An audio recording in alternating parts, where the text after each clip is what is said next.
Patients are 80 male, was under the diagnosis of a growth point type 2, type 2 diabetes, type 2 COPD, CKD, and CAD. Good morning. After the business, the substance with the company pneumonia and CAD, CKD, diabetes, type 2 COPD. Patient admitted on 20 substance and expired on 2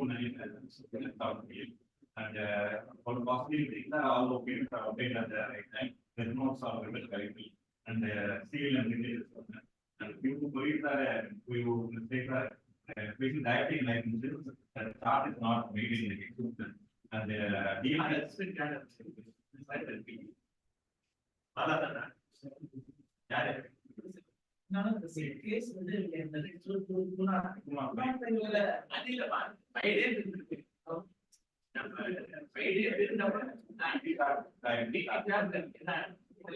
basically, spend on the food graduate, make sure that these are there. Okay. The areas are able to change animals from increase based on they are able to the higher activity. So after 2 days, what which we have to make sure that is the post graduate. Why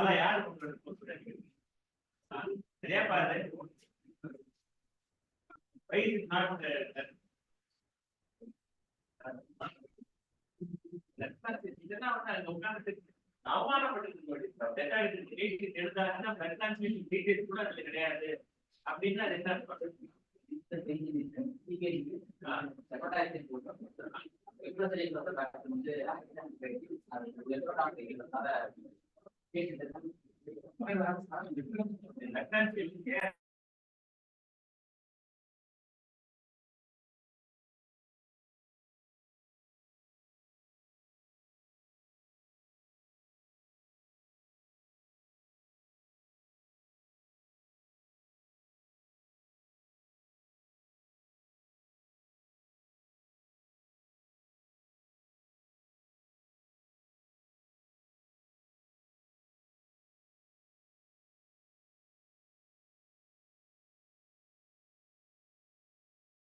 absolutely.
Good morning to all. Well,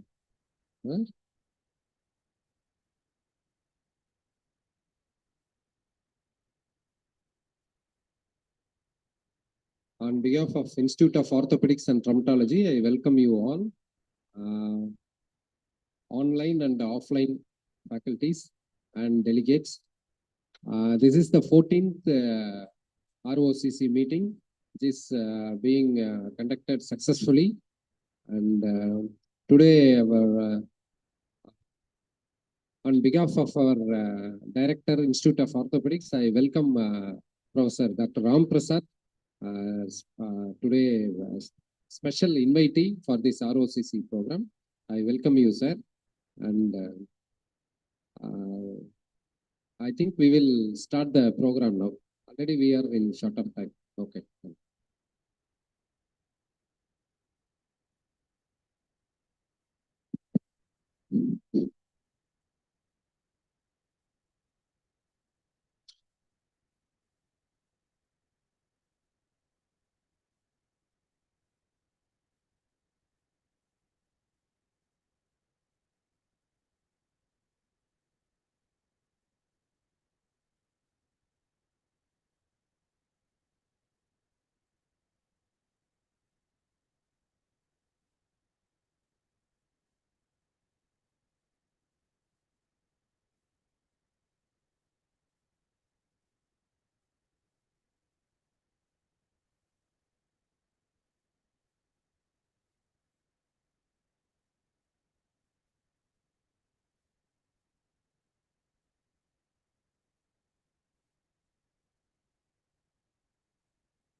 Good afternoon, sir. Myself, Dr. Anandan, from the Institute of Orthopedics and Traumatology from Madras Medical College.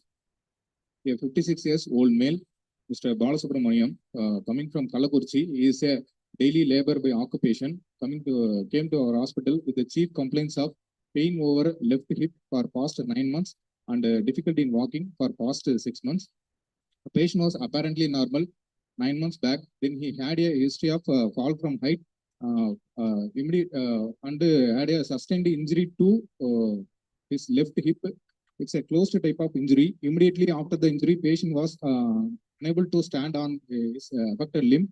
And next day, patient went to native bone center where native bandage was applied from hip to below the knee region, and massaging was done, and the bandage applied 6 times. Each bandage lasts for 15 days for a period of 3 months. And during that time, patient was completely bedridden. And after 6 months, patient started to walk.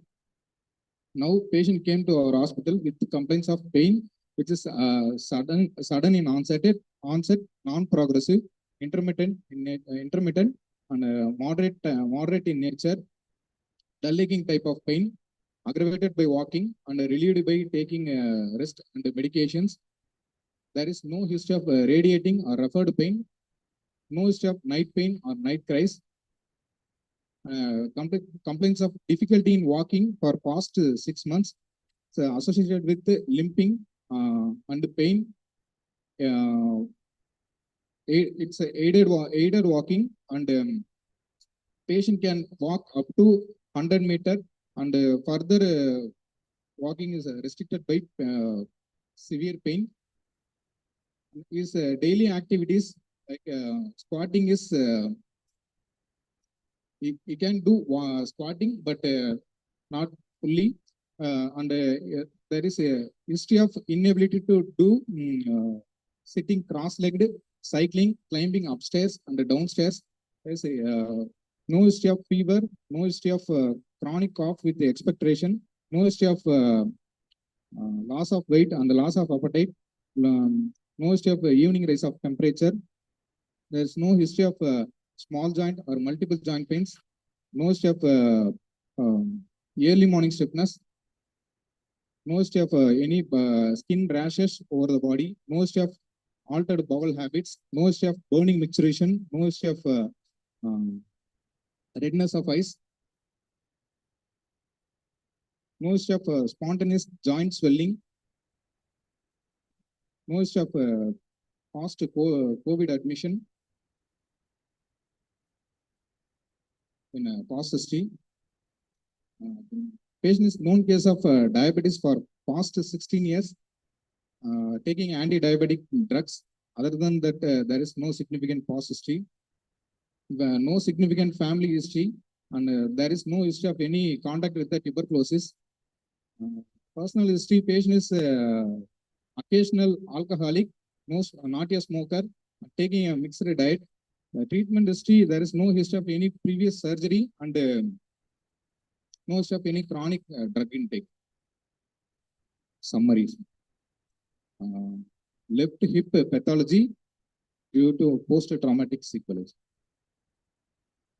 So now you have done well so far. Okay, so it's a good like a river flowing, water flowing in the river. Your presentation was pretty elegant, and that way I have to appreciate you. And based on history, now there is a problem in the left hip. That is what you have told, isn't it? There's a problem in the left hip. What will be your differential diagnosis for this patient? It's a post-traumatic status, that I agree. In the post-traumatic, what would you like to put forward as a differential diagnosis? Would be a neck of femur fracture, could be an intertrochanteric femur fracture, and dislocation of hip.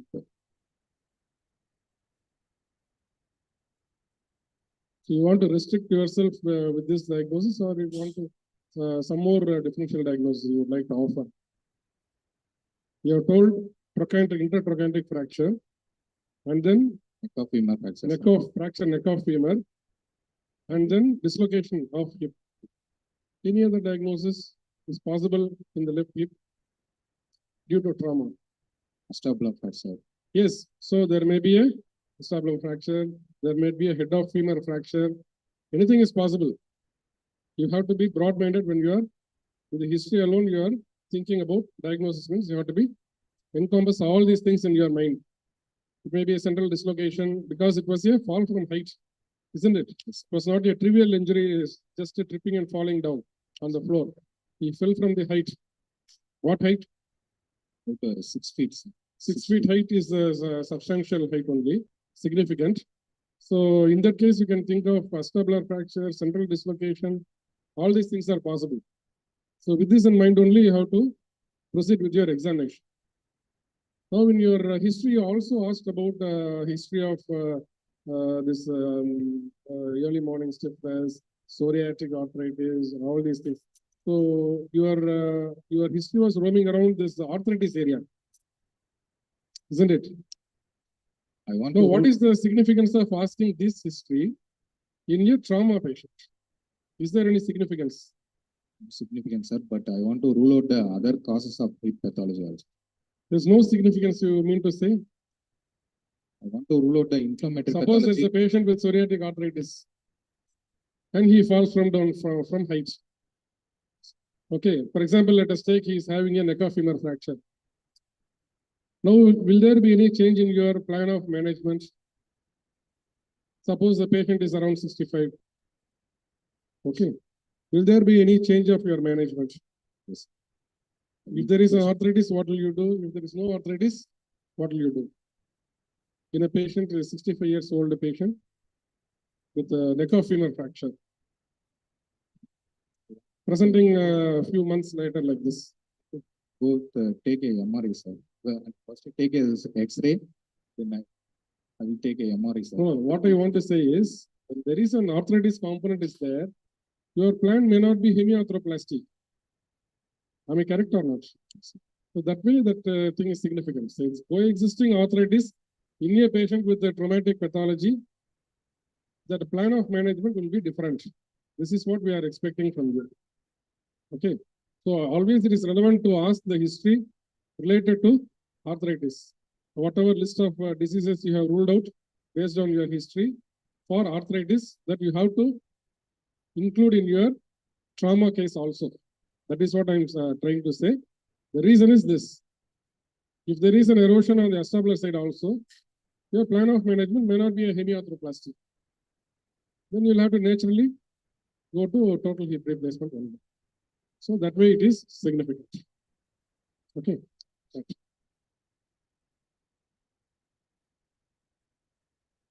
Examination. The patient is moderately built, now moderately nourished. There is no pallor, no cyanosis, no clubbing, no icterus, no lymphadenopathy, generalized Do lymphadenopathy. you routinely attach significance to this clubbing, cyanosis in ortho patient? By now, you are a final year PG or a second year PG? Final years. Final year. By now, you would have attended all the important courses around the world, isn't it? At least around Chennai, in and around Chennai. So that means you have almost exposed to most of the examiners who will be coming and sitting in front of you some 2 months later. So what are their opinion regarding this cyanosis, clubbing, whether they are happy to hear this cyanosis and clubbing, or they'll criticize your comment regarding cyanosis and clubbing in an ortho patient? So, Routinely, we don't encourage this cyanosis and clubbing in an ortho patient. What is more important in an ortho patient is, in general examination, what are the things which are very important? pallors. Not even pallor. See, pallor is not, see, that is a different thing. Okay. You speak about the orthopedic problem and the conditions which can be possible in general examination, which can relate to the orthopedic problem. That way only you have to give importance. Neurocutaneous. Yes. So Neurocutaneous markers. So you look for neurocutaneous markers that will have relevance to orthopedic pathology. Then Ligamentous laxities. ligamentous laxity. Again, it is important in relation to our orthopedic problem. Then Upper segment, lower segment ratio. yes, very good. So your height, arm span to height ratio. Arm span to height ratio. If there is alteration, then there may be problem like Marfan syndrome. Am I correct? So that will give some hint. Then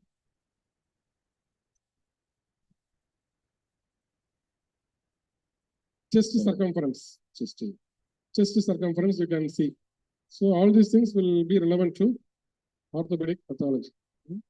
Apart from that, if you have any other general examination finding relevant to this pathology, then you can mention that also. So basically, these are all very important. Arm span to height ratio, generalized ligamentous laxity, generalized lymphadenopathy also is significant because the patient with lymphoma, there may be a pathological fracture also. Generalized lymphadenopathy is significant. And then neurocutaneous markers, and chest circumference. Clubbing most of the times இல்ல அதான் அது வந்து ஒரு ஒரு physician related physician oriented finding தான் actually. நம்ம அதை வந்து இப்படி அட்டாச் பண்ணோம்னா லிஸ்ட் நீளமா போயிட்டே இருக்கும், அப்புறம் நிறைய சொல்லலாம். அதான் வேற ஒன்றும் கிடையாது. கிளப்பிங்க்கும் டைரக்டா ஆர்த்தோவுக்கும் சம்பந்தம் இருக்கிற மாதிரி இல்லை. இல்ல அதான் அது அந்த மாதிரி போனோம்னா ரொம்ப இன்டைரக்டா நம்ம போயிட்டே இருப்போம். Go like Hanumar wall. There is no generalized ligamentous laxity, no any neurocutaneous markers. Patient was examined in the standing, sitting, and the supine position. Standing position, head in center. Left side shoulder is slightly lower than the right side, while left side anterior superior iliac spine is lower than the right side. You are now examining in supine position or Standing positions. standing position? Standing position. And You want standing? sir, He is a post-traumatic patient. He is complaining of pain. They right hip, not able to walk without support. Why do you want to examine him in standing position? So what else? What specific point you are trying to find out in standing position? to rule out any union or present or not. Union present or not. Union. I mean, in No, what makes you to examine the patient in standing position? What finding you are trying to pick it out from the standing position? to look for shortening, Which shortening? limb length shortenings. Limb length shortening by standing position. Position of anterior superior iliac spine. Scoliosis. Want to know about the nature of the spine? Okay. Okay. He is not able to stand. Examine Post-traumatic patient. examine the supine position. We'll examine the supine positions. You can directly go in examination on supine position. In every post-traumatic patient. Only in spine patient, examiners will expect you to say all these things. Examination in standing and lying down and all those things. Okay. Examination in supine position. Bilateral shoulder at same level. Bilateral anterior. There is no exaggerated lumbar lordosis. Bilateral anterior superior iliac spine at the same level. Hip in neutral position. Knee in extension, and foot in ankle at the position of ease. Knee.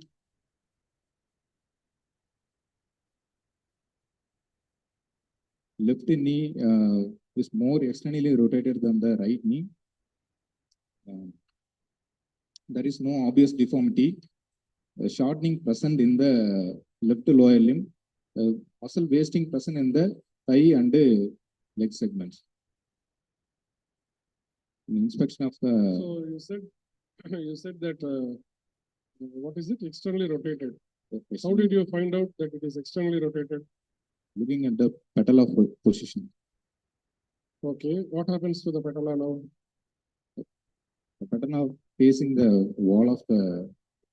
Any other way you can say that it is externally rotated? The foot touching the border, Lateral border of foot is touching the couch. touching the couch, which is not happening on the other side. So that way also we can say that this is grossly externally rotated when compared to the opposite side. Inspection of hip joints. There is no swelling in the base of carpus triangle, no scar, no sinus, no dilated veins, no visible pulsation. On the lateral aspect, there is a healed scar of 5 cross 5 centimeter percent, healed by secondary intention. No swelling, no sinus. The cameraman has to come this side. Sir? So we proceed. And Some other PG can come and expose this scar by internally rotating the.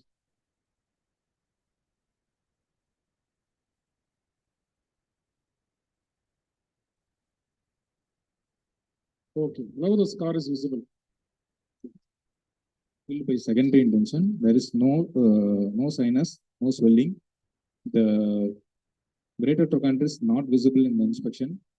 And in the posterior aspect, there is a gluteal muscle wasting is seen. The no swelling, no scar, no sinus, no dilated veins. The medial aspect, there is no swelling, no scar, no sinus, no dilated veins. Palpations. All inspectory findings are lumbar lordosis level and anterior superior iliac spine levels are confirmed by palpation. There is no warmth, no tenderness present in the base of Scarpa's triangle. Femoral pulses felt equally bilaterally. Where did you feel for the joint tenderness and where did you feel for the femoral artery pulse? I look for the joint tenderness in the 1 centimeter below and the lateral to mid-inguinal points. Femoral pulse 1.5 centimeter lateral and inferior to mid-inguinal. Same point only you are saying for both. Is it same? The first one was okay. Half an inch below and lateral to the mid-inguinal point. The second one, the pulsation you have to feel below the mid-inguinal point. So, not lateral. Slight difference only. Okay. And what is the sign called as? No, Pulsation. vascular sign of Narach. Asymmetric pulsation or pulse or no pulse. We call that as Vascular sign of Narach. Narach, positive or negative? Positive. So normally what will be the sign? Normally The sign will be positive or negative. we cannot document as a negative. Sir. Normally we say as a bilateral femoral pulse is equal on both sides. Then what is meant by Narach sign negative? Normally we don't using the word negative for a vascular sign of Narach. Is it so? We don't use the negative. Narach sign negative, we don't say.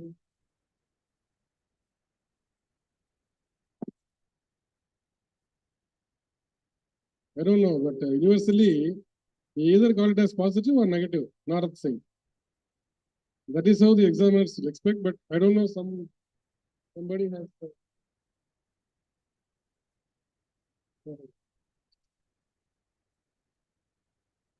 Pulse present no negatives.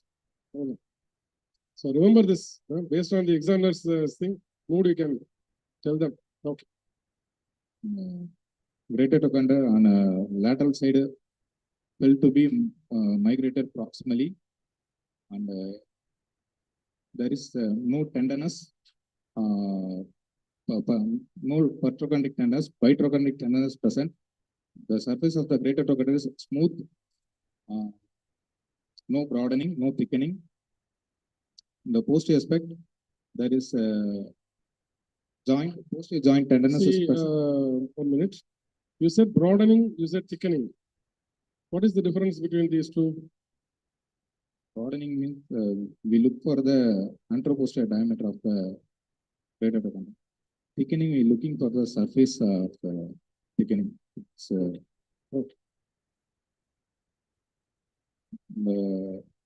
The posterior aspect, there is a joint tenderness present and no warmth, no any swelling. Call it as swelling or call it as mass? Sir? You want to call it as swelling or mass? In your palpation? Mass. Palpation, you have to call it as mass. Okay, mass. What mass do you expect? Trauma situation? Femur head. Femoral head. That means posterior dislocation, neglected posterior dislocation. Okay. Any other mass? Myositis osseous. Myositis osseous. Okay. Coming on to movements. There is no fixed coronal and sagittal plane deformity. Oh, along with that, you can palpate the ischial tuberosity also. Posteriorly. There is no ischial tuberosity tenderness, no sacroiliac joint tenderness, no Coming on to the movement, there is no sagittal and coronal plane deformity. Then the rotational plane, there is fixed external rotation deformity is present. Comes up to the neutral position, further internal rotation is not possible. And the flexion, the patient would not be able to do any active movement.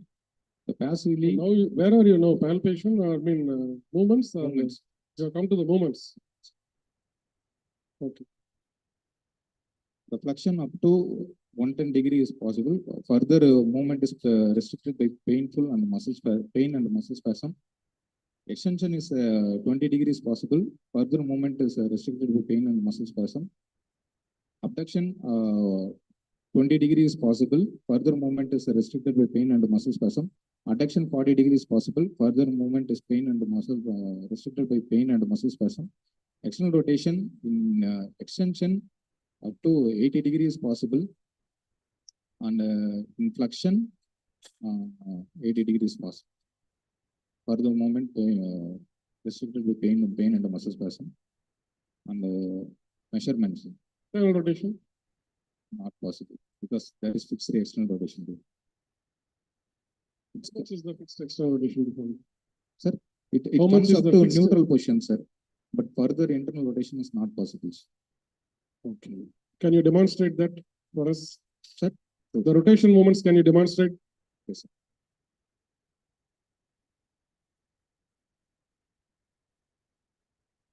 First, you do it in extension of the hip.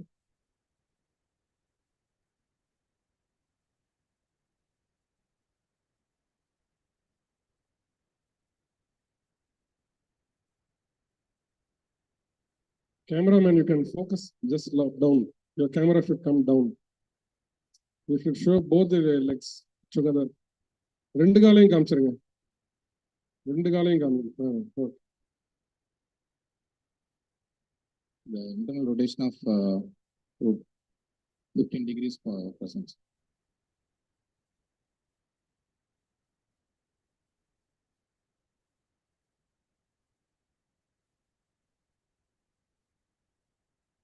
The external rotation comes up to neutral position. Further internal rotation not possible.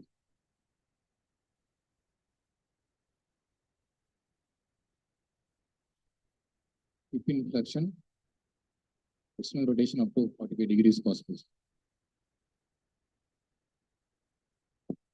Internal rotation 35 degrees possible.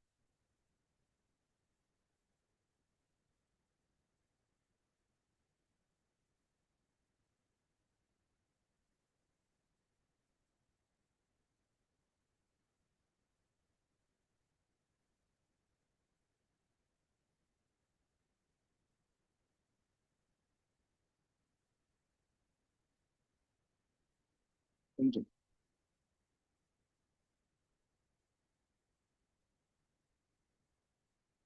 rotation up to 70 degrees possible.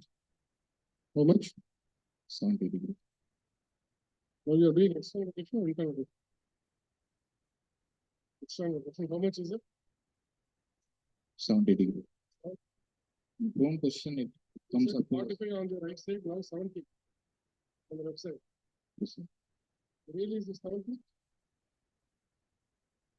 In prone position, it comes up to 70 degrees. In prone position, you are able to achieve 70 degree of external rotation. Now, what is the external rotation? With the flexion of hip. Sir, in flexion of hip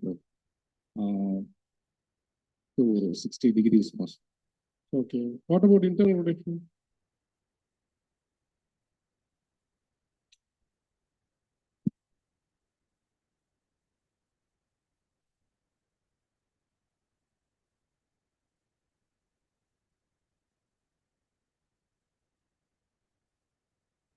Further movement is not possible. So it's not possible. Huh? Okay. Thank you. Painful.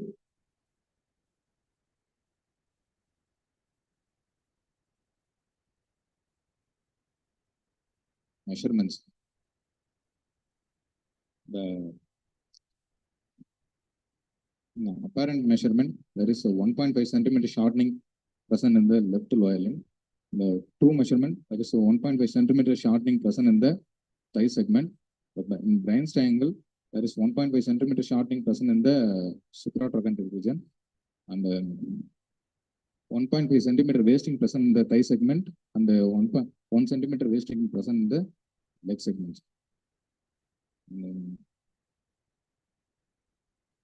The Nelaton's line passes. Wait. In Brian's triangle, what happened to Base of measurement? Brian's triangle is reduced. Which one is reduced? Which limb is of the Brian's triangle is reduced? Base Base is reduced. What about the yes? hypotenuse. What about the line joining the anterosuperior iliac spine to the tip of the trochanter? That hypotenuse is slightly external, the increased, sir, but there is only a 0.5 centimeter only difference is there. So normally you expect that line to be increased when compared to the opposite side because of external rotations, isn't it? So that also you have to include. There's a very simple case only. It's not a MS ortho case actually. So you have to be very, very careful. All the examination points, you have to be very careful. Okay. The Nelaton's line passes below the tip of the greater trochanter. The Shoemaker's line touches the opposite side of Shoemaker's line on the right side below the umbilicus.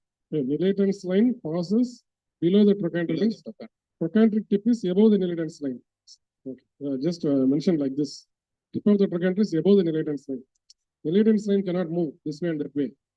Only the trochanter can move this way and that way. Okay. Shoemaker's line touches the opposite side on the right side below the umbilicus. Chinese parallel. Right side or left side? Right side. It's right side. Below the umbilicus. Yes, sir, below the umbilicus. What about left side? Because of no, just a slip of word, I think. Slip of tongue, you have mentioned right side. I think you are meaning about left side only. Because of proximal migration of greater trochanter, sir. When passing the line from greater trochanter to anterior. Anyway, Shoemaker's line on left side is passing below the umbilicus. That is what. Below the umbilicus. That is what you are trying to say. Below the umbilicus touches the opposite Shoemaker's line on right side. Okay.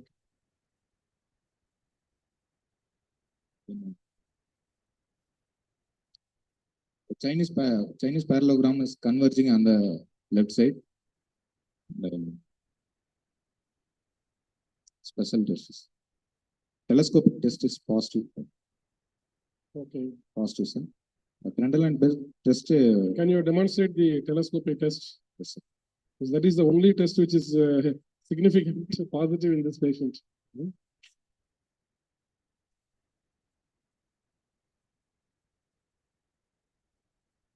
You just tell us how you are going to do the test with the mic in hand, and then you do the test. Sir, hip in flexion to 60 to 90 degree, the knee in flexion, and I will do the pull and push force along the shaft of the femur, and there will be excursion of the greater trochanter more than.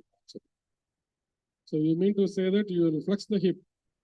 Yes, sir. And then you will push and pull. Do you want to adduct the hip?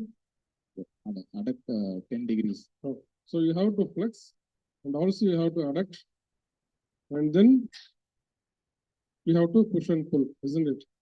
Okay. Now you do the test.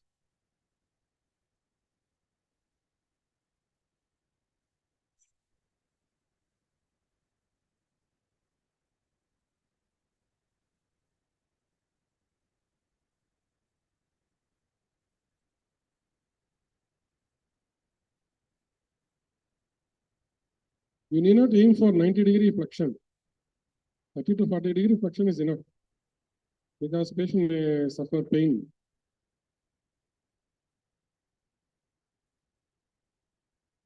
You have to adduct the hip slightly.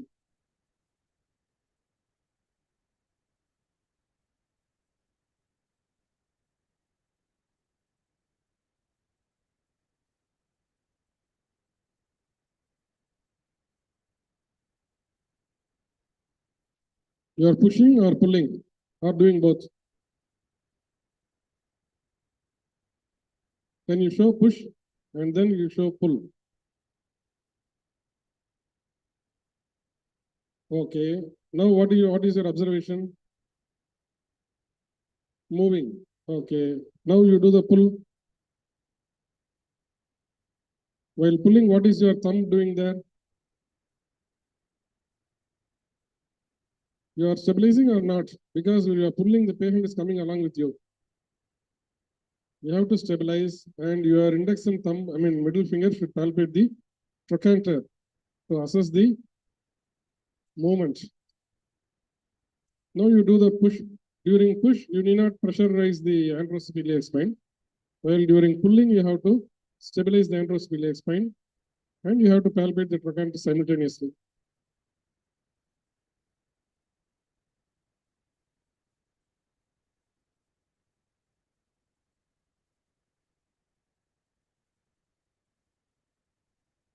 So you have to adequately hold the thigh. Your movement is just dissipated in the skin and the muscles itself. It is not transmitted to the bone. Anybody else? Final year PG, you want to go and demonstrate? Somebody can come.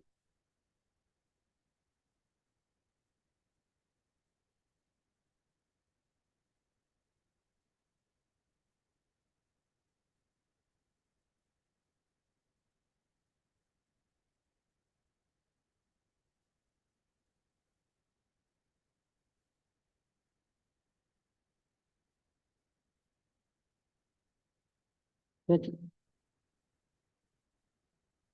Try to grab the thigh adequately. Then only movements will be there. Okay. If it is not possible, you ask for help. Somebody you can ask.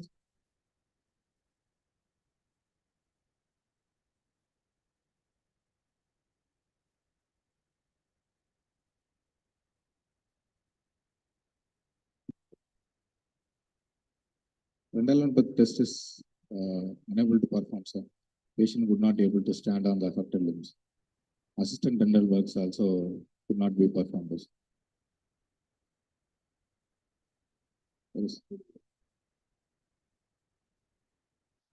Rendelberg test to be positive.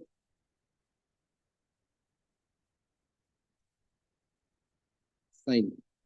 Look for the. First, you tell about the test. Patient in the standing position, sir. I will stand behind the patient and I will mark the posterior superior iliac spine. If the question is about Trendelenburg's test, first you should tell about the what do you mean by Trendelenburg's test? What is for what purpose it is being done, and then you should tell how to perform.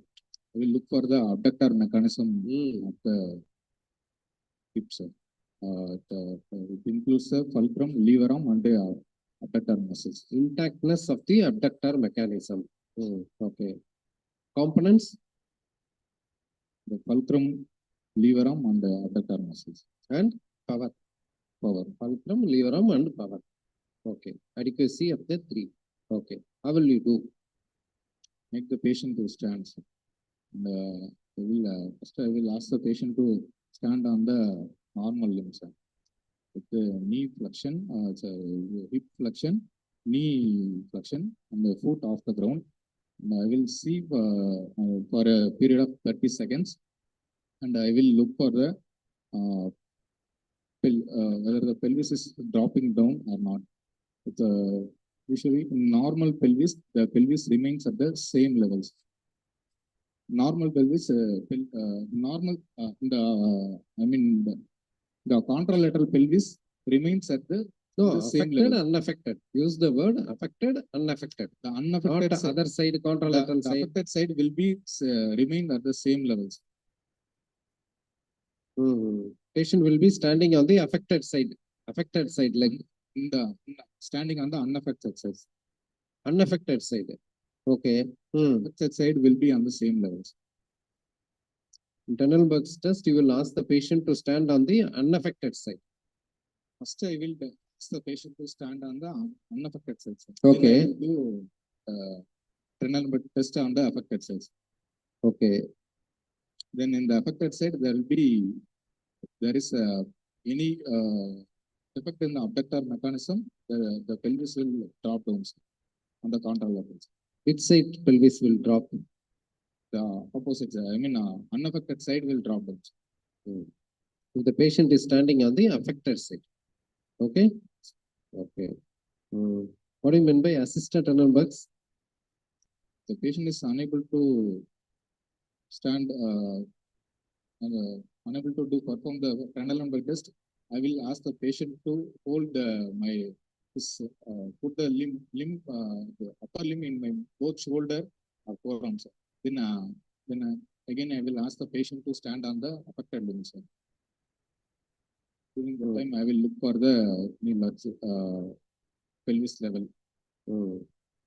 Okay, what do you mean by renal bugs gait?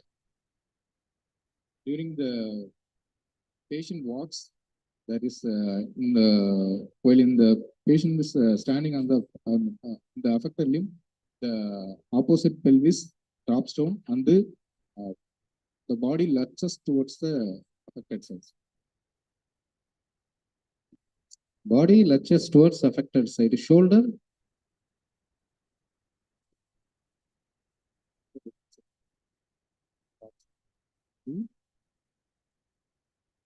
Shoulder remains at the same level.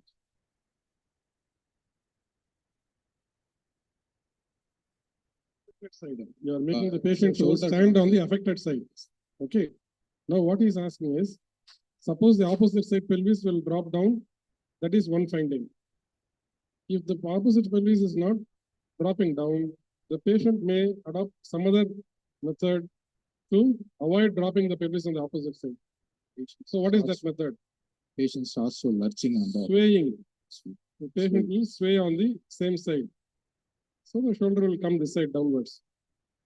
So that's what sir is asking. Either the pelvis will drop down on the opposite side or the same side swaying will be there. Patient will try to maintain the weight of the center of gravity to the same side. Center of gravity is getting altered. That is the problem there. So you want to bring the center of gravity to the same position means he has to sway this side. Then only he can maintain the position. Am I correct? Yeah.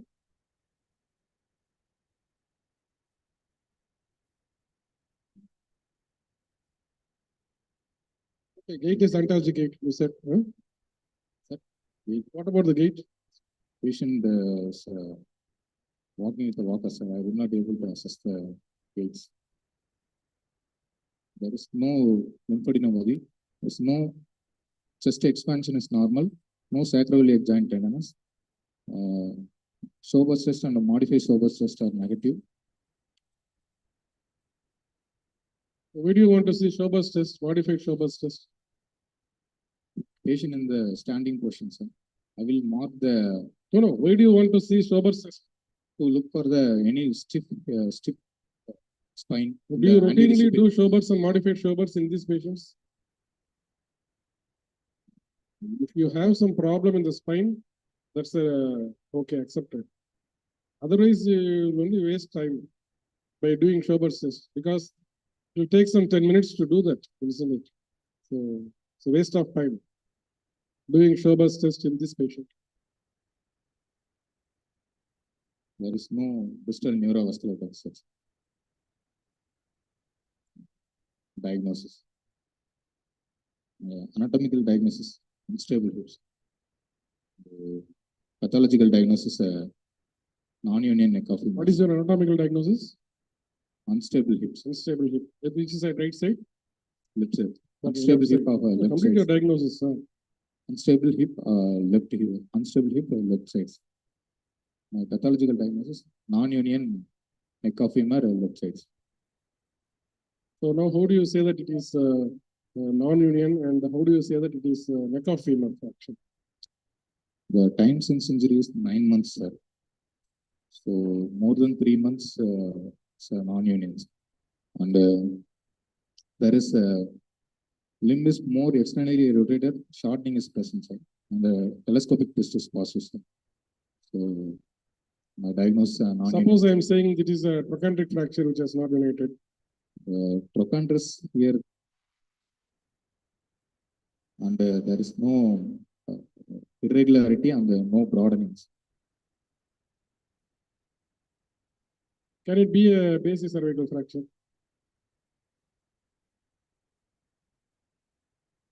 Could be. Is it intracapsular or extracapsular according to you?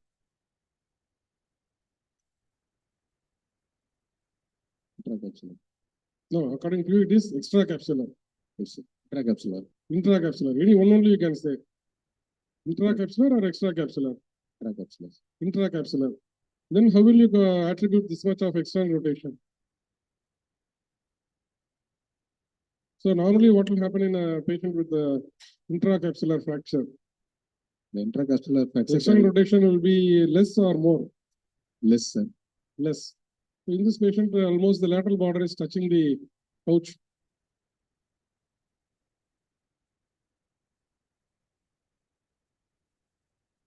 Because of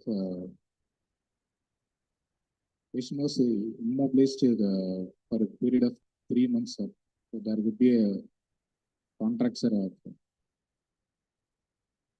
No, normally what is the reason for external rotation in neck of femur or trochanter, whatever it is? Why there is limb is in external rotation?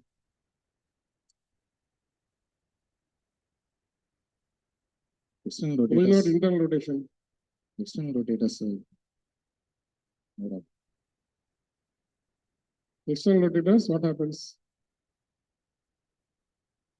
Because of external rotation, pull it goes for external rotation. So it's not like that. Normally, when there is normal patient, the external rotation is to some extent it is there, isn't it? But in a fracture patient, the external rotation is more. The reason is the weight of the limb itself is causing the external rotation become. You must answer like this only, not about external rotators overaction. All these things will not happen immediately. Maybe a few months later, there may be contracture may be there. That is a different story. Contracture may be there in all levels, whether it is external muscle or a capsule or ligament, everything will go for contracture. That is a different issue. But in a patient who is presenting fresh with neck of femur also or trochanter, there will be external rotation of the limb because of the weight of the limb, not because of the external rotator contraction. Okay. Your answer should be, it is external rotated because of the weight of the limb. That's all. External rotation will be less in case of neck of femur, intracapsular, and more in patients with extracapsular, that is intertrochanteric fracture. The reason being, the capsule to some extent restricts the amount of external rotation, intact capsule. So in neck of femur fracture, there is less external rotation when compared to the intertrochanteric fracture. Okay. So that's what I'm asking, whether this can be a basic cervical. Because according to you, the trochanter is not altered. The shape is not altered. The thickness, the broadening, nothing is there. Isn't it? So it is somewhere medial to the trochanter. And the external rotation is more pronounced. So in this case, we can think of a basic cervical fracture also. Okay. Because basic cervical fracture, your plan of management may change when compared to a subcapital fracture. That is why I'm asking you. Now, without X-ray, we are discussing. So your differential diagnosis, now what is your differential diagnosis? It is a intracapsular fracture neck of femur, isn't it? Okay, let us keep like that. Huh? Now, what do you want to do? To take a X-ray of the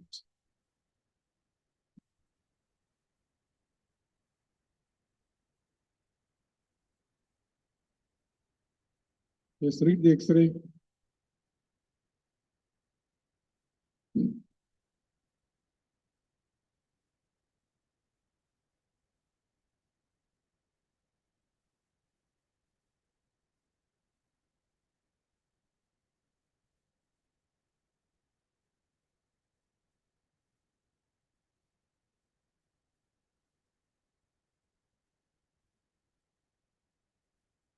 plain X-ray of skeletally mature patient of AP view of pelvis with both hip.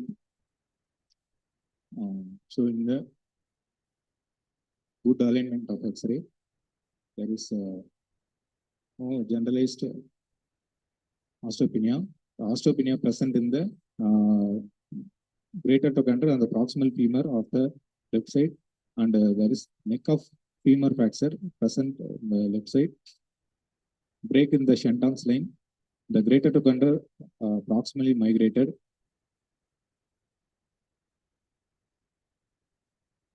There is joint space is widened on the left side. First, did you mention about the fracture? How did you describe the fracture? The fracture is some more horizontal type of fracture. Pardon? Sorry, the vertical type of fracture. No, how did you describe the fracture? Neck is resolved. Okay. So do you think that this X-ray is okay for commenting about the neck? Internal rotation use. You want to take internal rotation, traction and internal rotation. So with the available X-ray only you are okay. So with the available X-ray you are able to comment about the neck. to take a traction and internal rotation Yes, videos. you have to take traction and internal rotation. Then only you can comment about whether the neck is resolved or not. Okay, but basically there is a fracture in the neck. It is striking. First point that you must say is that one only. There is a fracture in the neck of femur. And then the sentence line is broken. And then lesser trochanter is very prominent. And then you talk about the trochanteric migration. Then you talk about the joint space. Now you do it again.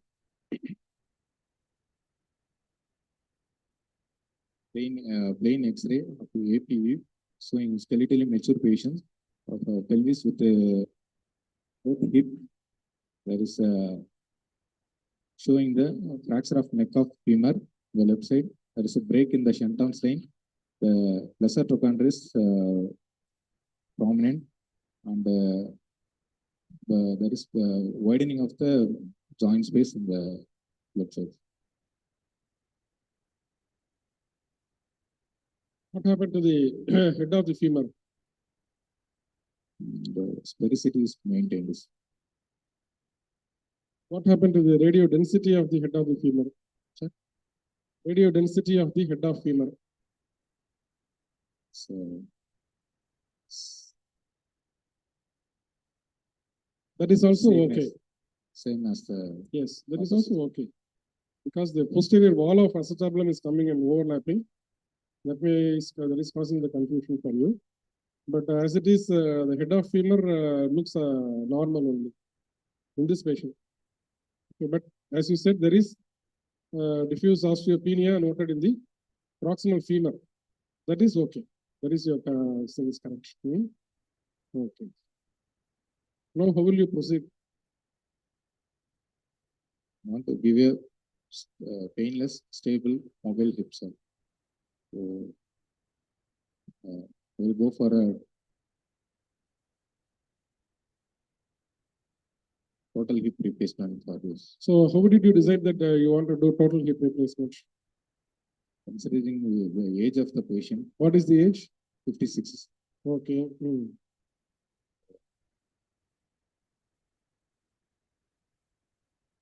The occupation of the patient and the mental status of the patient, and the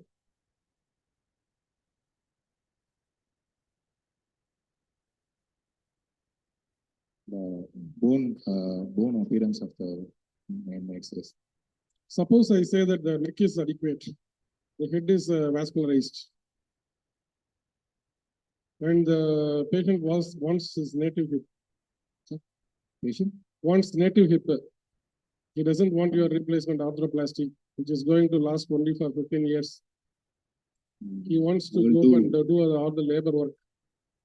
We'll do valgus corrective osteotomy. So you'll do valgus osteotomy. If the neck is available Neck is and available. head is vascular. Okay. So that is one other option you have to, that's why I'm saying you have to take a traction and internal rotation X-ray in this patient. Okay. See, the patient is telling you that he wants, every patient will be saying, asking for stable, mobile, painless hip. Okay. Is this X-ray is sufficient, or is this investigation is sufficient to proceed further, or do you like to take a MRI to look for the viability of the hip. viability of the head? The head is viable. What will you do in this case? For every neck of femur, you used to do 9 months old neck of femur, you used to take MRI for that patient.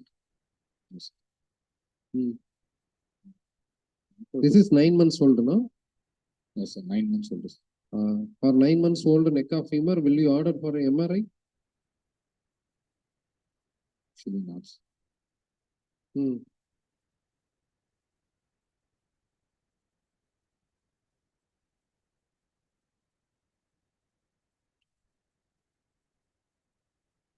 For any neck of femur, irrespective of the age, if you are planning for any hemi or total hip replacement, you should take a pelvis with both hips, with including thigh and femur AP lateral, to know about the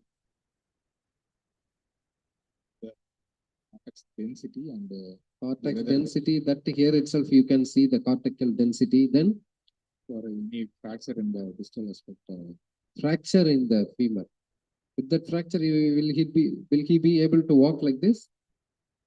What else you want to do? What else you want to know?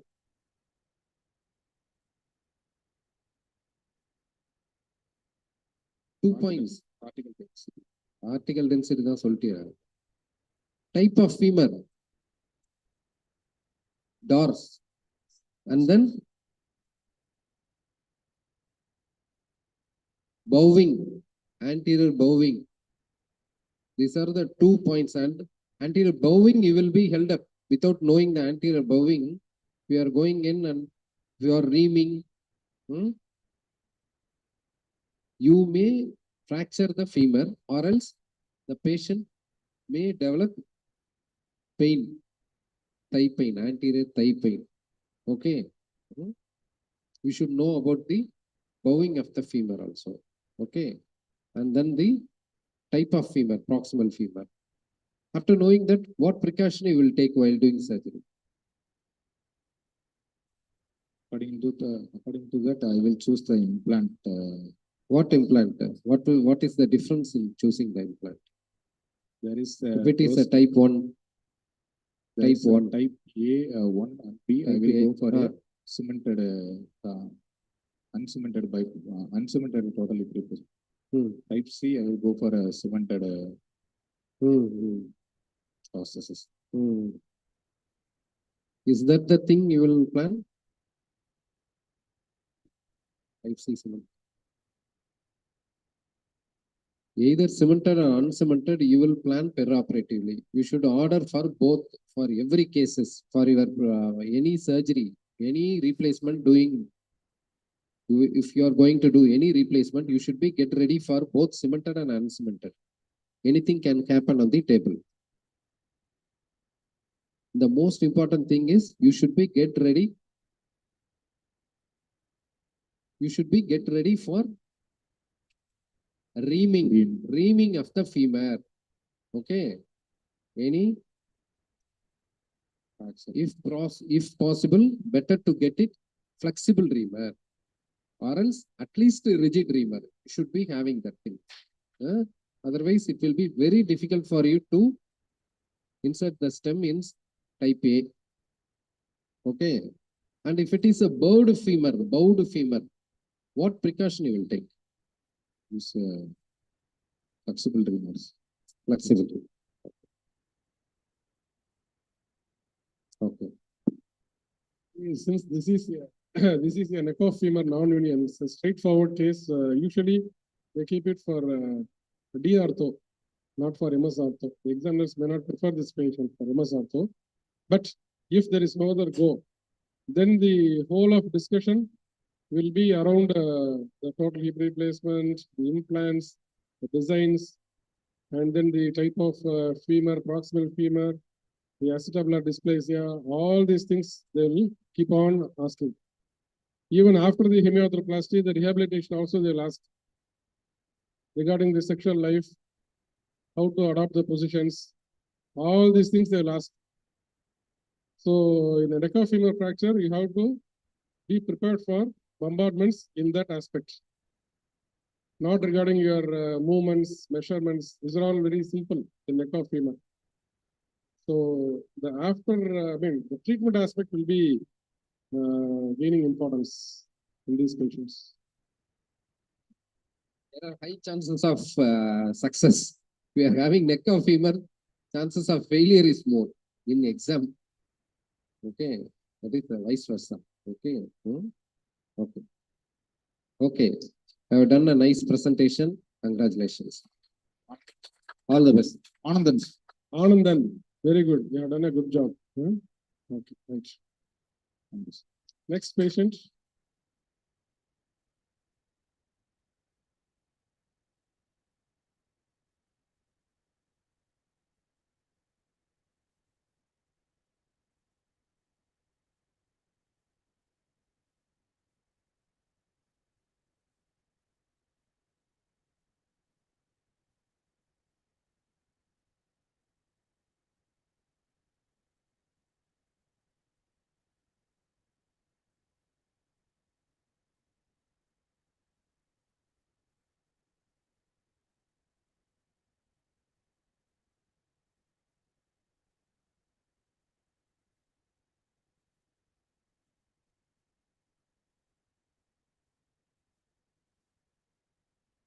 Everyone.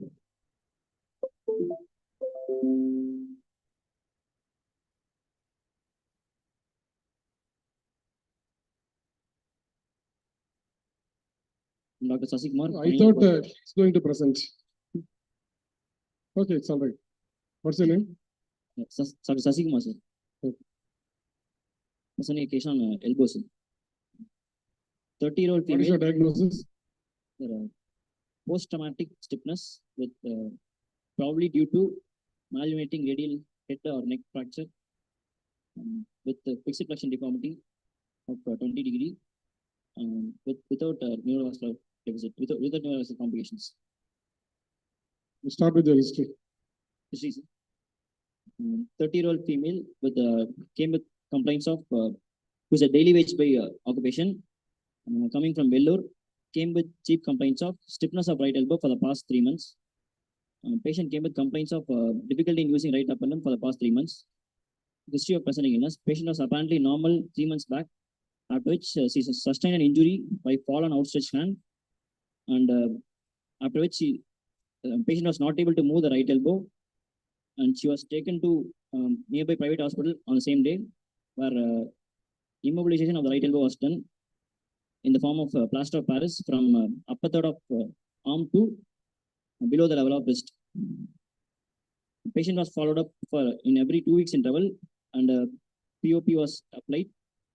And after 2.5 months, POP was removed, and patient noticed stiffness in the right elbow, for which physiotherapy was done, and range of motion improved progressively to attain the present status. Now patient came with complaints of stiffness in the right elbow for the past 3 weeks, which is associated with pain during extremes of motion and is non-progressive.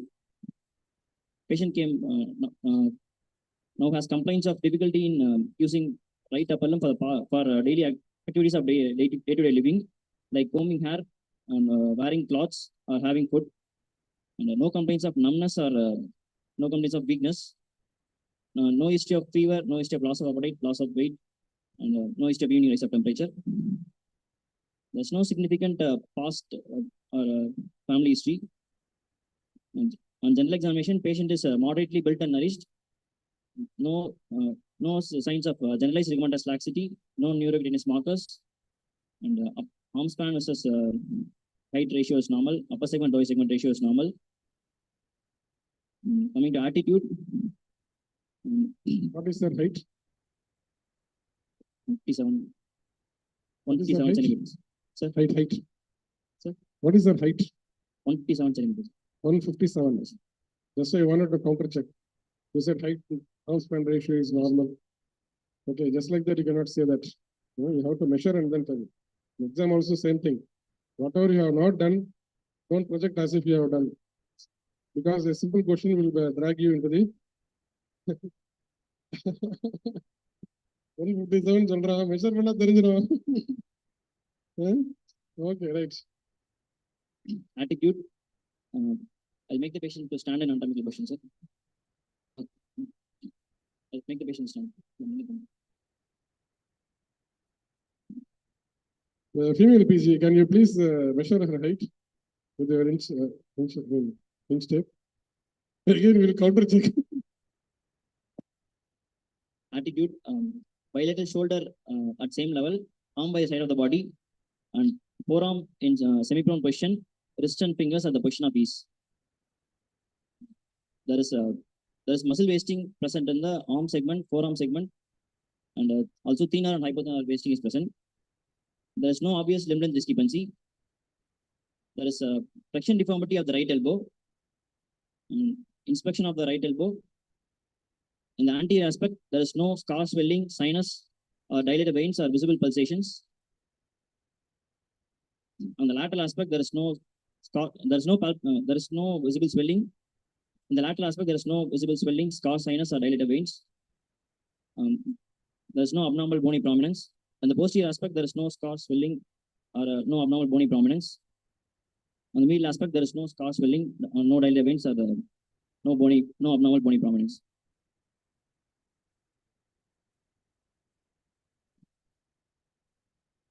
So my markings. So in the ulnar styloid region, there is a pigmentation because of plaster of Paris.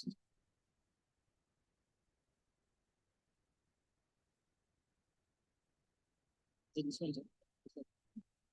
Yes, sir. I'm out for lateral. So during flexion, it comes there as a marking, sir.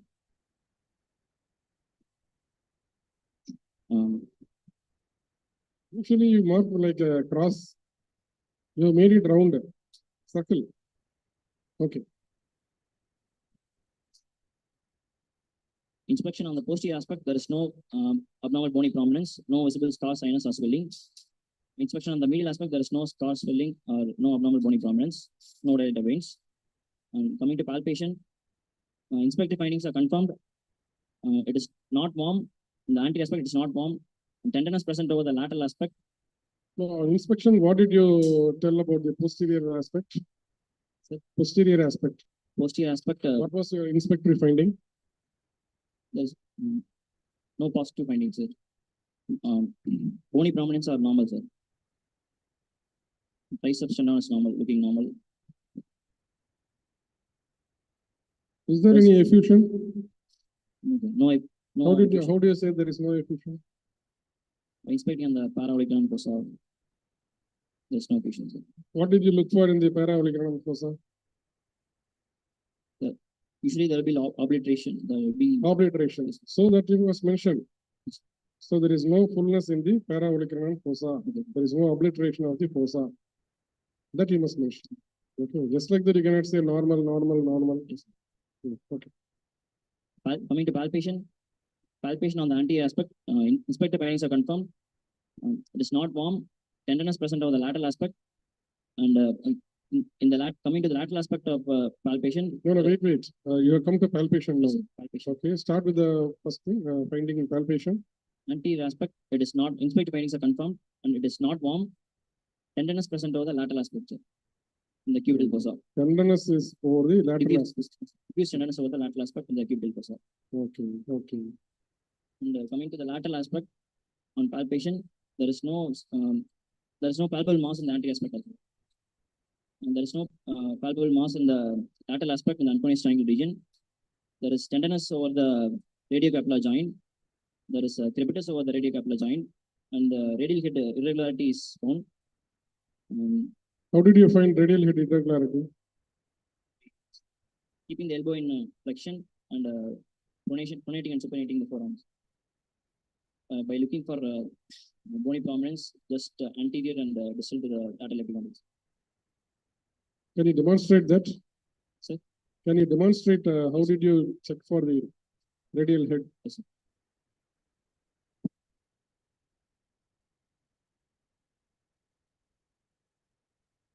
So now what are you palpating?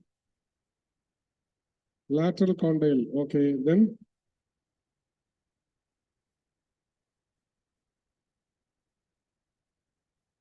so your thumb is where? So your thumb is anterior and 1 centimeter anterior and distal to the lateral epicondyle. Okay. So she is comfortable. You said there is pain, tenderness, and everything.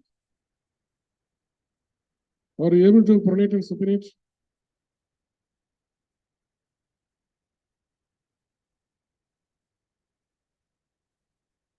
Okay, from where to where it is possible?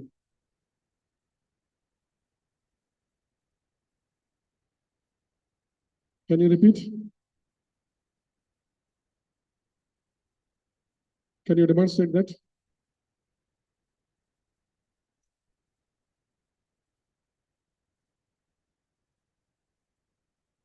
What is the mid-prone position?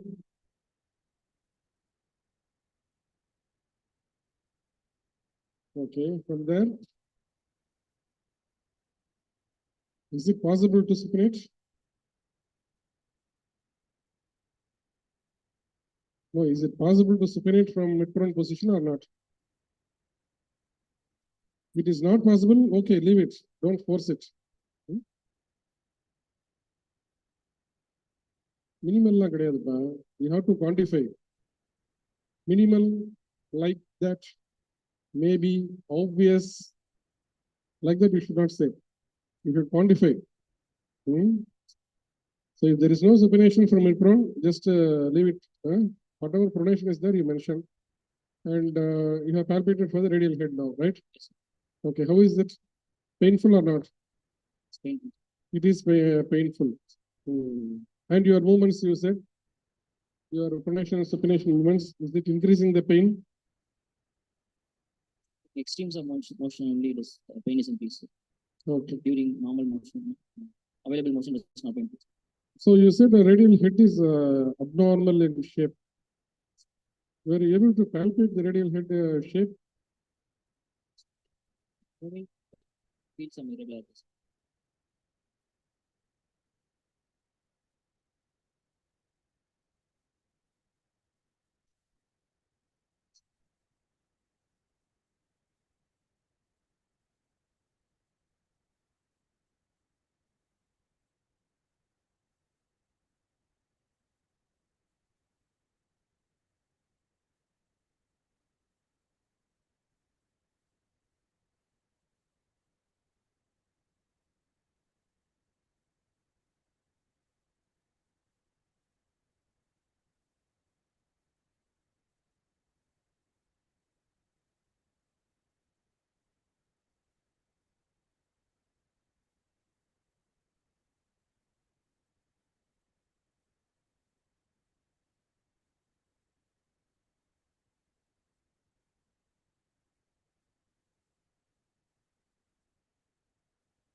Shape of the femoral head, when the radial head by palpating, because it is covered by soft tissues. You have this mobile wad of Henry there, brachioradialis is there, exosacoparadialis longus is there. With all these covering tissues, it will be difficult to comment about the shape of the radial head. Okay, unless it is dislocated. like in a congenital dislocation. There we can palpate the radial head very easily, subcutaneously it will be there.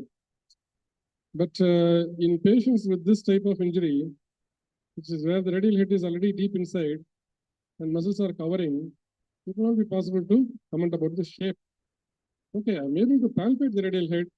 It is rotating with pronation and supination, and it is tender. That is what we can say. Yes. And palpating on the lateral aspect, there is no thickening or irregularity in the lateral supracondylar ridge, or there is no thickening or irregularity or tenderness in the lateral epicondyle. And then, on posterior aspect, there's no tenderness on the olecranon or paraolecranon fossa. And on the medial aspect, there is no tenderness in the lateral epicondyle or lateral. There is no thickening or irregularity in the lateral supracondylar, medial supracondylar ridge, and there is no thickening of the ulnar nerve. Coming to range of movements, both active and passive range of motion was checked, and it was found to be same.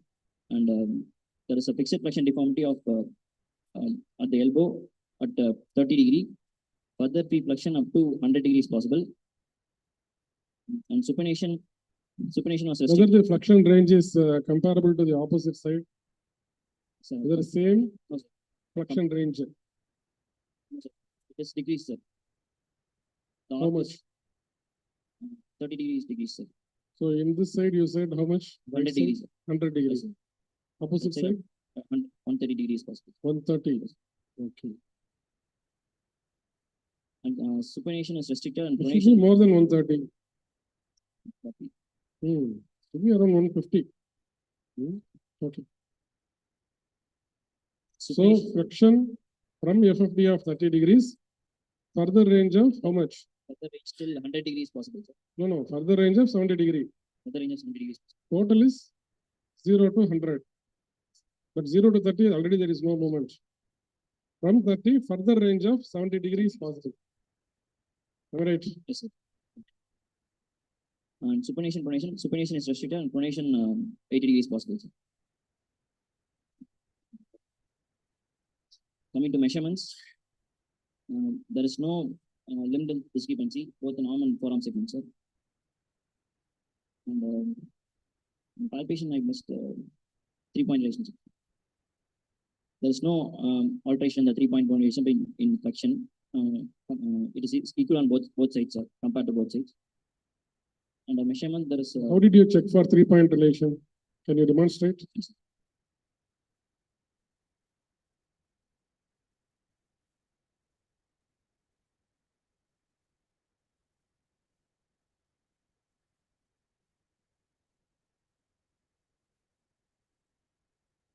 So this you are doing in flexion.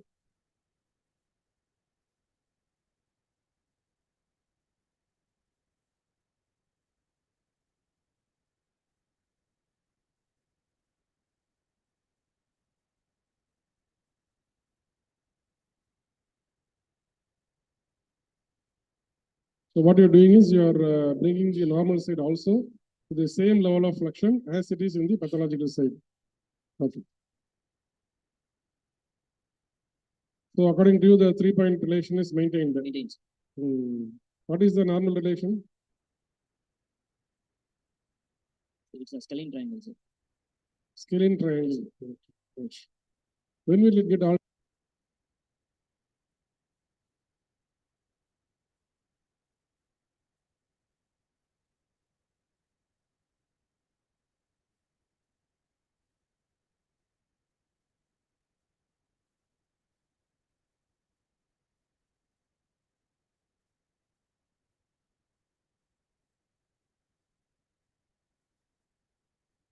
Examination of ipsial wrist joint, there is positive squeeze test, sir. Ballotment test is negative, sir. Is the squeeze test? By pressing on the distal radius and ulnar aspects, there is pain, sir. Where is the? Crepitus and pain is felt, sir. Where? In the distal radial ulnar joint regions. Okay.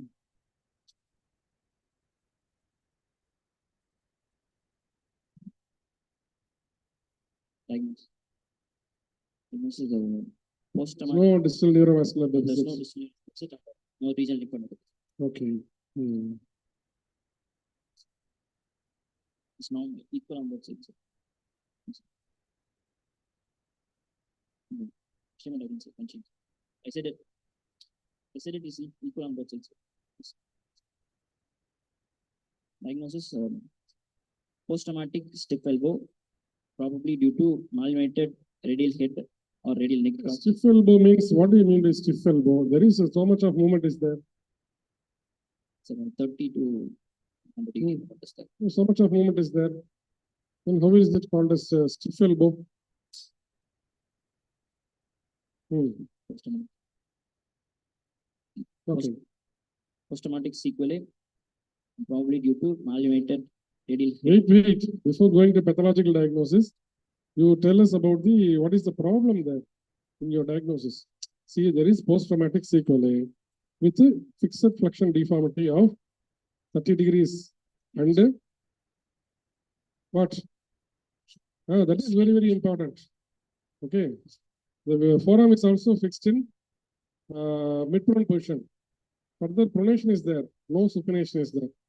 Isn't it? That you have to tell. It's fixed in neutral, mid-prone position and with no supination.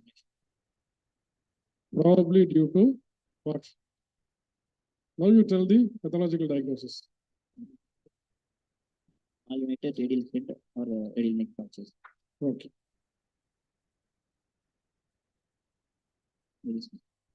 Proximal radius. Why not a lateral condyle fracture? There is no thickening or irregularity or tenderness in the lateral condyle region or lateral epicondyle region. There's no irregularity in the lateral supracondylar ridge. 3-point lesion was Why not a capitulum fracture?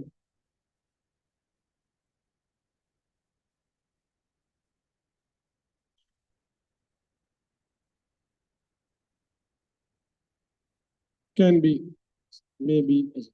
So differential diagnosis only you have to tell. Straight away you cannot say radial head alone. Whatever thing is there in this region, you have to think. After X-ray only we can say. Okay, what will you do now? take X-rays. Okay, Quantum biopsies. X-ray.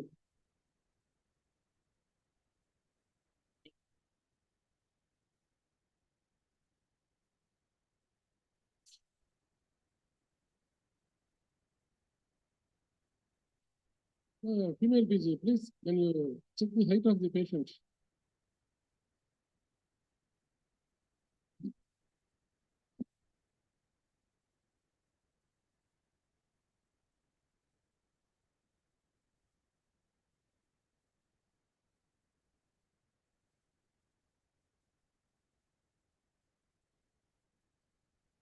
Digital X-ray of a skeletally mature patient showing anteroposterior and lateral views of right elbow, showing distal humerus, proximal radius, and proximal ulna. The alignment of radiocapular alignment and ulnohumeral alignment is looks good.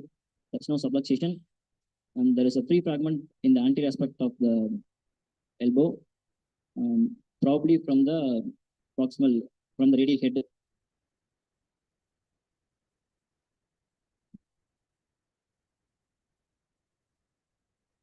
Diagnosis is radial head fracture now, isn't it?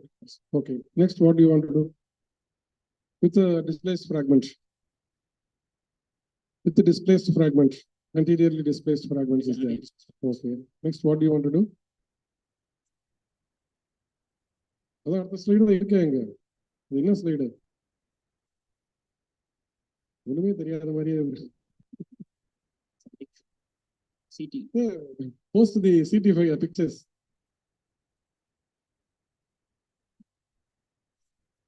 Next. Joint is simple.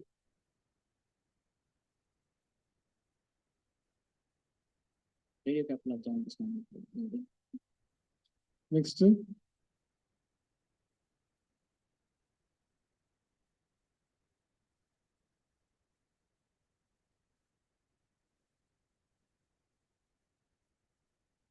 Next. Here we can see the radial head fragments.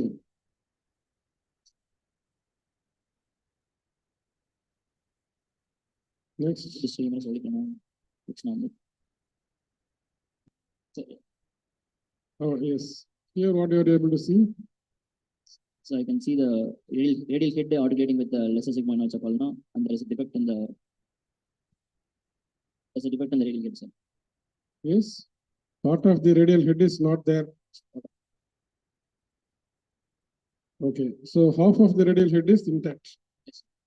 Half of the radial head is displaced, fractured and displaced. Okay. What do you want to do? So I'll do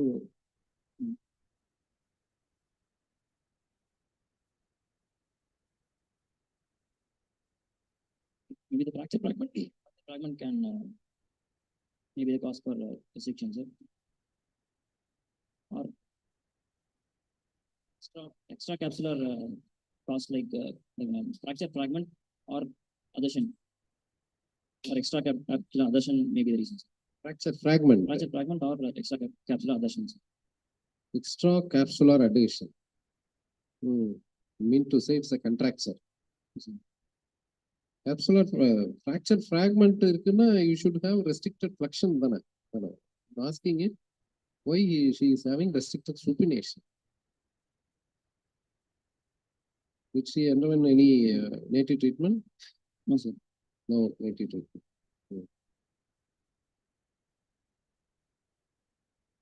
With articulation, with on supination, this defect will come in contact with the lesser sigmoid, so there may be restriction. Defect is coming in contact with the The capitula. articulation of ulna, sir. Articulation of the ulna. So if you do excision head of radius, she won't get any supination. There is no bone, there is no movement.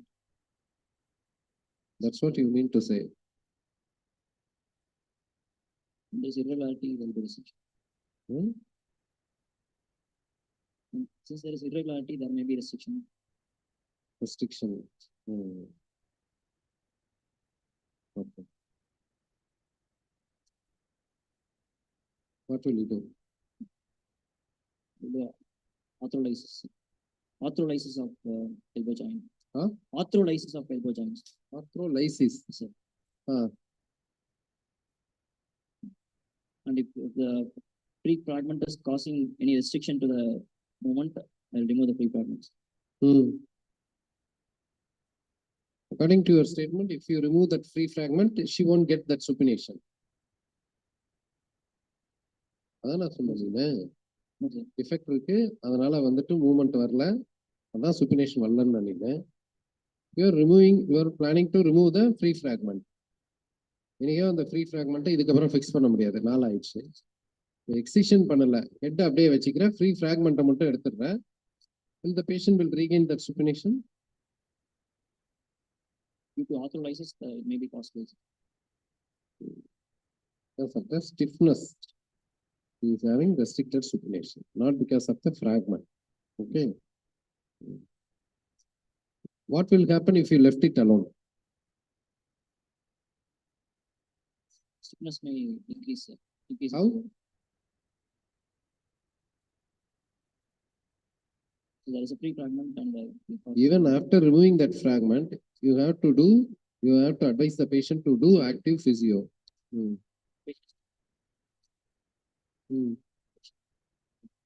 Stiffness, increased stiffness.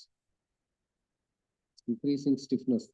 That is main problem. Main thing you want to do the surgery is to release the adhesion. Nothing else. No need to remove the fragment. There is no advantage of removing the fragment. If you left it alone, what will happen? The pain in the lateral aspect. Tenderness in the lateral aspect. Due to? Maybe the fracture fragment may cause tenderness due to local inflammation. That loose body fragment is causing pain.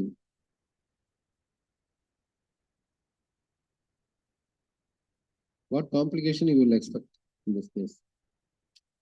Without doing surgery or doing surgery? when you do again when you do open surgery again, when the patient is not adherent to the post-operative physiotherapy, again, when the patient may end up in stiffness. What else? It is a post-operative rehabilitation concerning with any surgery, particularly this case.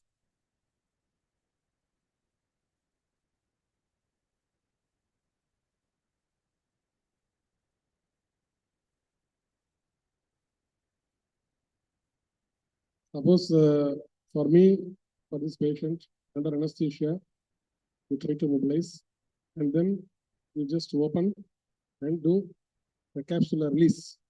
Okay, that will be sufficient for regaining the mobility. Now, what will be the approach that we are going to select for capsular release, anterior capsular release? Lateral approach, Kaplan approach, Abdominal approach. What approach? Kaplan approach. Kaplan, okay. Okay. So once you are contemplated on surgery, you can also remove the fragment, isn't it? So with the Kaplan approach, will you be able to remove the fragment? Be difficult. Difficult. And you want to do anterior capsular release, whole release. Yes, you can do from lateral approach, you can do that also. What is Kaplan's approach? Between extensor digital communis and extensor copy radialis brevis. You want to go posteriorly? To release the posterior there is a fixed deformity. There may be fibers in the parallel fossa. See, the problem is in the anterior joint capsule. Okay. To address that, you want to go between extensor digitorum communis and ECRB.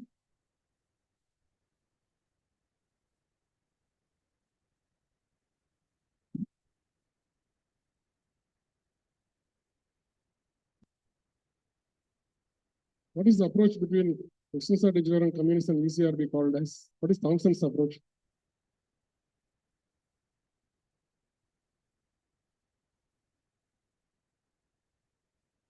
Is it a posterior approach? Thompson approach is a posterior approach where we approach the radius between the EDC and the ECRB. Okay. But in order to reach the anterior capsule, you have to go anteriorly. Then it will be easy to release the whole thing. So that you have to either one approach you have to be very familiar. In exam, if they ask, you must tell that approach clearly. Okay. Right. MRI may help in this patient to identify if there is any ligament injury. Otherwise,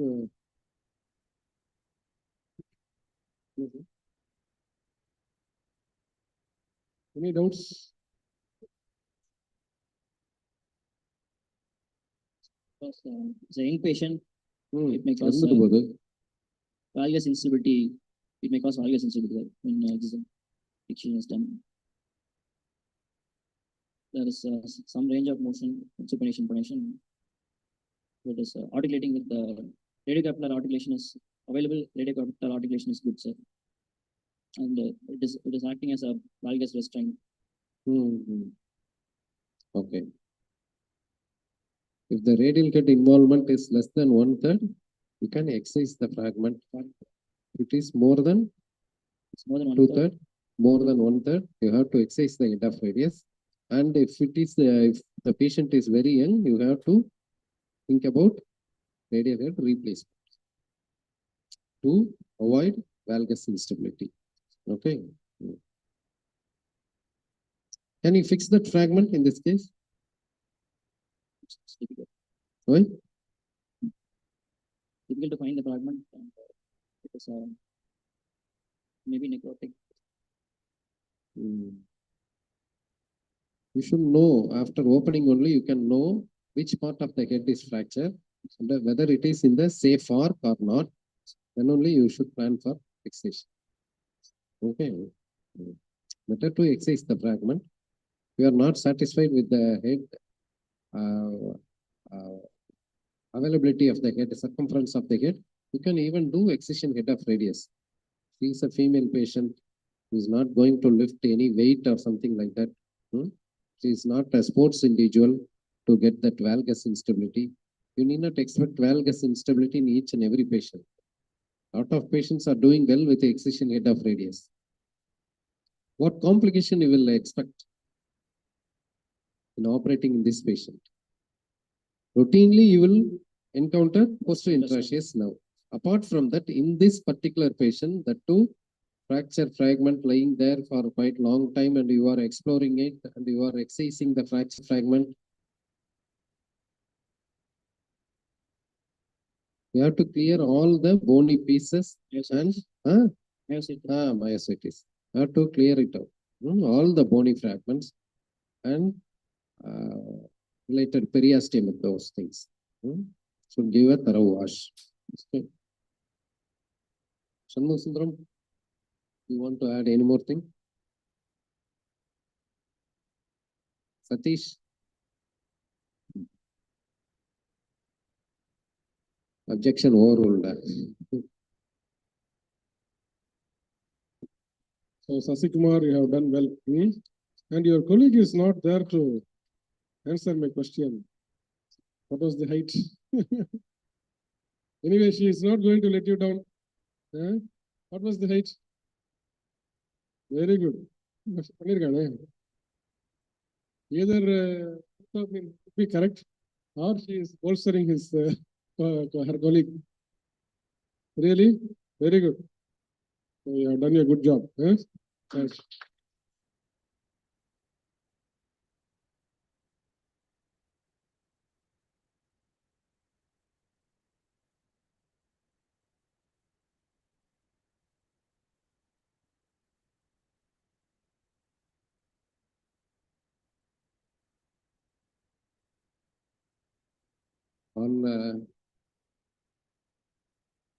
On behalf of IoT, I thank Professor Dr. Ram Prasad, Professor of Orthopedics, Stanley Medical College, for coming all the way from Stanley to participate in this program and to take a nice live session, case examination session, and to enlighten our PGs.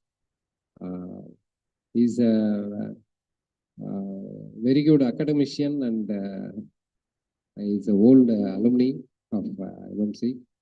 And I thank you, sir, for coming here and accepting our invitation. I request Dr. Shanmugha to honor Dr. Ram Prasad with a shawl. One.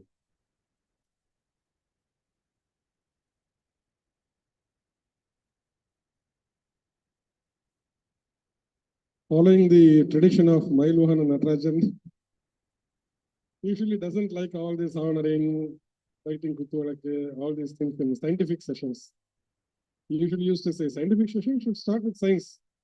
Why this garland, why this shawl, all these things around only in political stages. So that way he used to say. Anyway, it's all right.